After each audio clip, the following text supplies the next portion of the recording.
এতগুলো ভুল বলে কখনোই শুদ্ধ তেলাওয়াত বলে না।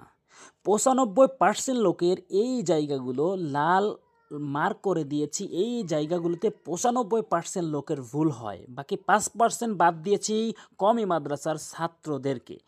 বাকি ৯৫% লোকের ভুল হয় এবং এই ভুলগুলো বোঝার জন্য আপনি যদি ভুলগুলো বুঝতে পারেন তাহলে আপনি এর সঠিকটিও বুঝতে পারবেন। আশা করি ভিডিওর শুরু থেকে নিয়ে শেষ পর্যন্ত দেখবেন এবং ভিডিওর শেষে কিছু গুরুত্বপূর্ণ নিয়ম বলবো। এই তীর চিহ্ন দিয়েছি, এই গুরুত্বপূর্ণ নিয়ম কারণগুলো শেখার মাধ্যমে এইগুলো ভুল আর আপনার হবে না। আর ভিডিওতে আবার লাইক দিবেন আর সাবস্ক্রাইব করবেন পরবর্তী ভিডিও পাওয়ার জন্য। আর ভিডিওটি শেয়ার করবেন যাতে করে প্রত্যেকেই এই ভুলগুলো বুঝতে পারে। আর শুরু করি। বিসমিল্লাহির রহমানির রহিম। ওয়াল আদিয়াতি দবহা। এখানে দেখুন আমরা চারটি ভুল করি। এইগুলা ভুল বেশিরভাগ গ্রামগঞ্জের চাচা মা বোন এগুলা বেশি ভুল করে। অবশ্যই আপনি ভালো করে একটু খেয়াল করবেন। ওয়ালাম জবর ওয়াল, আইন খারা জবর আ। এখানে কিন্তু অধিকাংশ লোক আ বলে, আইনের জায়গায় হামজাইনে উচ্চারণ করে আ বলে, বলতে হবে আ, এভাবে উচ্চারণ করবেন। ওয়াল আ। দাল জের দি, ইয়া খারা জবর ইয়া, ইয়া খারা জবর এখানে অধিকাংশ লোক টেনে পড়ে না। ওয়াল আ দিয়াতি বলে, দিয়াতি এখানে দিয়া টানতে হবে। এবং কেন টানতে হবে ভিডিওর শেষে বলছি, শেষ পর্যন্ত দেখতে থাকুন। ইয়া তাজের তি, দিয়াতি। দদবা জবর দবে, এখানে অধিকাংশ লোক দব বলে, দবে বলতে হবে। হা আলিফ দুই জবর হান, অধিকাংশ লোক হান বলে বা হা বলে, বড় হার জায়গায় ছোট হাইনে উচ্চারণ করে। হা বলতে হবে হলকের মাঝখান থেকে। দেখুন আমরা এখানে চারটি ভুল করে থাকি। আমি ভুল বলিনি, আমি সঠিক বলেছি। ৯৫% লোকের এই জায়গাগুলোতে ভুল। ফালাম জবর ফাল, মিম পেশে মু, এখানে অবশ্যই একালিফ টেনে পড়বেন। অধিকাংশ লোক ফাল মুরিয়াতি, ফাল মুরি বলে, এখানে মিম অ দিয়ে একালিফ টেনে পড়তে হবে। এবং কেন টেনে পড়তে হবে শেষে বলছি, মনোযোগ সহকারে শেষ পর্যন্ত দেখতে থাকুন। রজেরারি ফাল মুরি, ইয়াকরা জবর ইয়া, এখানে অধিকাংশ লোক টেনে পড়ে না, একালিফ টেনে পড়তে হবে। তাজেরতি ফাল মু রিয়া, এভাবে টেনে পড়তে হবে। ফাল মু রিয়াতি। কবদাল জবর অধিকাংশ লোক কদ বলে, ভুল উচ্চারণ, বলতে হবে কদে। হালিফ দু জবর হান, এখানে হা চাপ দিয়ে বলতে হবে, অধিকাংশ লোক এভাবে উচ্চারণ করে না, হা হলকের মাঝখান থেকে উচ্চারণ করবেন। ফালাম জবর ফাল, মিম পেশমু, ফালমু, গয়নিয়া জোরে গি, র খারা জবর র, টেনে পড়বেন। খারা জবর খারাজের উল্টো পেশ হওয়ার কারণে একালিফ করে টেনে পড়বেন। এখানে একটি নিয়ম শিখছেন, মানে কোরআন শরীফের ভিতরে এই নিয়মটি যত জায়গায় আসবে আপনার সবগুলো স্পষ্ট করে উচ্চারণ করতে পারবেন। দত বা পেশ, সদ বা পেশ সোবে, এখানে অধিকাংশ লোক সুব বলে, সোবে বলতে হবে, সোবে। হালিফ দুই জবর হান, অধিকাংশ লোক হা বলে, হা চাপ দিয়ে বলতে হবে। দেখুন আমাদের কতগুলো ভুল হয়ে যায়। ফা জবর ফা, হামজা জবর আ, ফা আ, সার জবর সার, ফা আ সার, এখানে অধিকাংশ লোক ফা আ সার, ফা আ সার, ফা আ সার উচ্চারণ করে, সিনের উচ্চারণ করে। এই সার উচ্চারণ করতে হবে। সার উচ্চারণ হচ্ছে জিব্বার আগা এবং সামনে দুটি দাঁতের আগাতে মিলাতে হবে। জিব্বার আগাটা নিয়ে সামনে দুটি দাঁতের আগার সঙ্গে মিলাবেন, সা নর্মালি উচ্চারণ করতে হবে।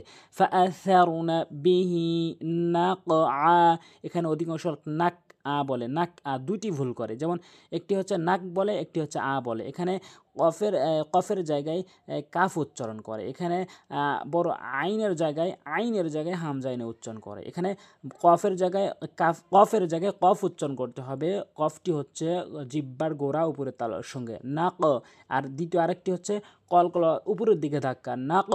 আইনের দুই জবর আন, এখানে আন অক্ফ করে আ বলতে হবে, অধিকাংশ লোক আ বলে, আন আ বলতে হবে। এরপরে ফাওয়া সাত, এখানে সাত বলতে হবে, সাত বলা যাবে না, সাত, এখানে ধাক্কা দিয়ে কলকলা করতে হবে। ফাওয়া সাত নাবিহি জাম আ, এখানে আ বলা যাবে না, আ বলতে হবে চাপ দিয়ে। ইন্নাল ইনসানা, এখানে ইনসানা বলা যাবে না, গুন্না করতে হবে, ইকফে হাকিকি গুন্না।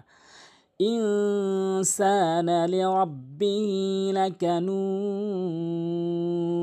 এখানে নাকানুদ বলা যাবে না, লাকানুদ বলা যাবে না, এখানে নুদ। প্রথমত 3 আলিফ টানবেন এবং শেষে গিয়ে ধাক্কা দিবেন নিচের দিকে, নুদ। ওয়া ইন্নাহু আলা, অধিকাংশ লোক আলা বলে, হামজাইনে উচ্চারণ করে। আপনি আইন এনে হলকের মাঝখান থেকে আলা যালিকা, এখানে যে তীর চিহ্নগুলো দেখছেন এই নিয়মগুলো বলবো, অবশ্যই মনোযোগ সহকারে দেখবেন। জাল খারা জবর যা, এখানে মদের হরকতের নিয়ম হয়েছে। খারা জবর খারাজের উল্টো পেশ যদি কোথাও দেখেন অবশ্যই আপনি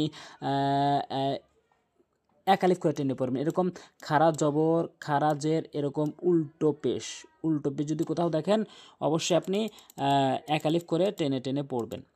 এরপরে এখানে লাশাহিদ, এখানে হায়াজের জেরের বাম পাশে জজম আলিয়া মদের হরফ হচ্ছে জবরের বাম পাশে খালিফ হওয়া। এরকম জবরের বাম পাশে খালি আলিফ এবং জেরের বাম পাশে জজমালা ইয়া, জেরের বাম পাশে জজমালা ইয়া এবং এখানে পেশের বাম পাশে জজমালা ওয়াও, এরকম থাকলে অবশ্যই এক আলিফ করে টেনে পড়বেন। তাহলে এইগুলোর নাম হচ্ছে মদের হরফ। তাহলে মদের হরফ দেখা মাত্রই আপনি এক আলিফ করে টেনে পড়বেন। এরপরে দুটি নিয়ম আমরা শিখতে পারলাম। এই নিয়মটি কোরআনের যত জায়গায় আসে সব জায়গায় এভাবেই উচ্চারণ করব। তারপরে ওয়া ইন্নাহু, এখানে ইন ওয়াজিব গুন্না, মিমে বা নুনে যদি কখনো এরকম কালাওয়ালা তিন কালাওয়ালা তাসদিদ চিহ্ন দেখেন তখন ওয়াজিব গুন্না করবেন, নাকের ভিতরে নিয়ে আওয়াজ করবেন, গুনগুন আওয়াজ করা, যেমন ওয়া ইন এরকম আওয়াজ করবেন যদি মিমে বা নুনে তাসদিদ দেখেন। ওয়া ইন্নাহু লিহুব্বিল খায়রি লাশাদীদ, এখানে একটি নিয়ম রয়েছে, সেটি হচ্ছে কল করার একটি নিয়ম, অর্থাৎ দালিয়া জেরে দি, দাল দুই পেশ দুন, দিদ ও নকফ করলে দিদ, এই যে নিচের দিকে সাউন্ড করেছি দিদ, নিদ, দিদ না দিদ। কেন? কলকলার হরফ 5টি, কলকলা একটা পরিচয়ের নাম, এই হরফ হচ্ছে 5টি, কফ ত বা জিম দাল। এই 5টি হরফের যে কোনো একটি হরফ যদি আপনি যে কোনো একটি হরফের উপর যদি জজম দেখেন তাহলে কলকলা করতে হবে। আর ওয়াকফের সময় এই 5টি হরফের উপর জজম না হলেও আপনার ধাক্কা দিয়ে পড়তে হবে। আর ধাক্কাটা দুই দিকে হয়, মনে রাখবেন। কফ ত হচ্ছে উপরের দিকে ধাক্কা হয় এবং বাজিম দাল হচ্ছে নিচের দিকে ধাক্কা হয়। এখানে দাল রয়েছে, নিচের দিকে ধাক্কা হবে দিদ। আশা করি বুঝতে পেরেছেন। আফালা ইয়ালামু ইযা বু'সিরা মা ফিল কুবুর, কুবুর, এখানে কুবুর বলা যাবে না, কুবুর। কফটি অবশ্যই জিব্বার গোড়া উপরে তালের সঙ্গে মিলিত করে উচ্চারণ করবেন। ওয়াহুসিলা মা ফিস সুদূর, এখানে যে নিয়মটি সেটি হচ্ছে পেশের বাম পাশে জজমালাও মদের হরফ।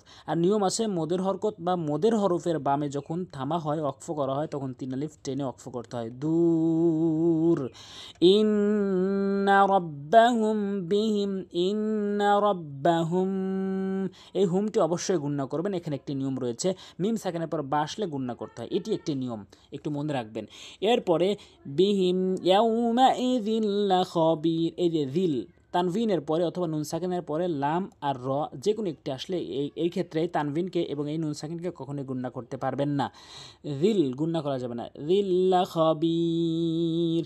আশা করি এই নিয়মগুলা ভালো করে শিখে ভালো করে প্রয়োগ করবেন যাতে করে আমাদের শুদ্ধ তেলাওয়াত হয়। তো আজ এ পর্যন্তই, ইনশাল্লাহ সামনে পর্বগুলোতে এভাবেই আমরা ভুলগুলো ধরিয়ে দেব। অবশ্যই বারবার শোনার মাধ্যমে, বারবার দেখার মাধ্যমে আপনার ভুলগুলো বুঝতে পারবেন এবং সঠিকভাবে প্রয়োগ করতে পারবেন। আজ এ পর্যন্তই। আসসালামু আলাইকুম ওয়া রাহমাতুল্লাহ।